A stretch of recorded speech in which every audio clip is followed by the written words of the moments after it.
In a startling turn of events, Labour has hit its lowest approval rating since the start of this parliament, raising eyebrows and sparking heated debates about the party's direction. According to a recent YouGov poll conducted for Sky News, Sir Keir Starmer's leadership has seen support plummet to just 20%, a figure not witnessed since last year's general election.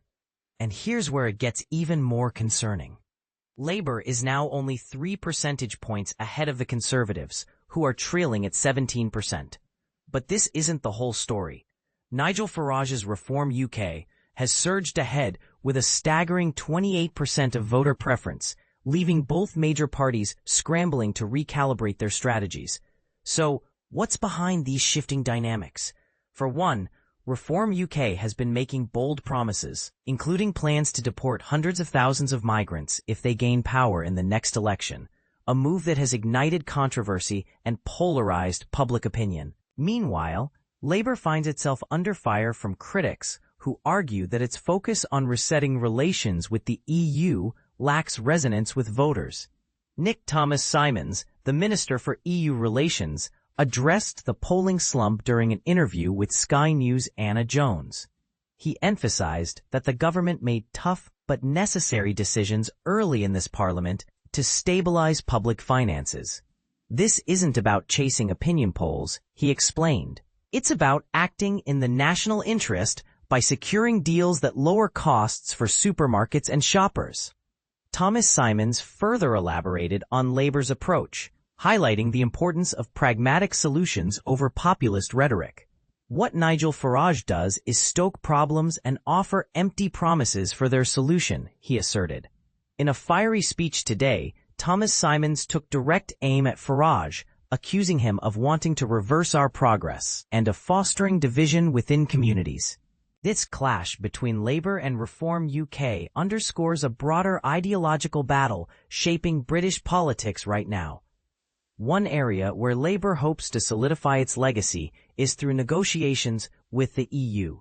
The government aims to strike a permanent agreement on food and drink trade within the next 18 months.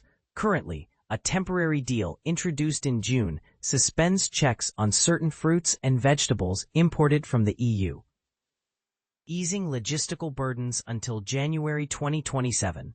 However, Farage has been vocal in his opposition, calling for the dismantling of existing agreements such as the sanitary and phytosanitary SPS provisions agreed upon earlier this year.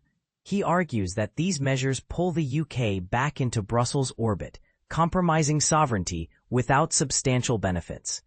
In response, Thomas-Symonds accused both the Tories and Reform UK of peddling easy answers and snake oil when it comes to Britain's post-Brexit relationship with the EU.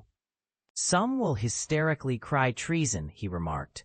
Others will claim we're surrendering sovereignty or freedoms. But that's simply nonsense. Instead, he framed Labour's vision as one rooted in pragmatism and collaboration, designed to protect borders, reduce household bills, create jobs, and foster mutual economic benefits. But here's the part most people miss. Can Labour truly differentiate itself from Farage's inflammatory rhetoric while addressing genuine concerns about migration and economic recovery? A spokesperson for Reform UK fired back, stating, "No one has done more damage to British businesses than this Labour government." They pointed to payroll figures showing a decline of 157,000 workers since Labour took office, attributing this downturn to policies they describe as stifling small and medium-sized enterprises.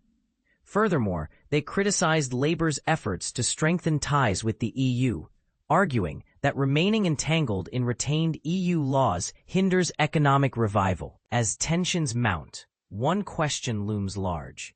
Is Labour losing touch with its core supporters? Or is Reform UK's rise merely a fleeting reaction to dissatisfaction with traditional parties?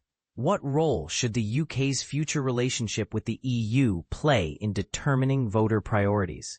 These are complex issues, and opinions are bound to differ. So tell us, do you think Labour can regain momentum, or is Farage's brand of populism the way forward? Share your thoughts in the comments below. We'd love to hear from you.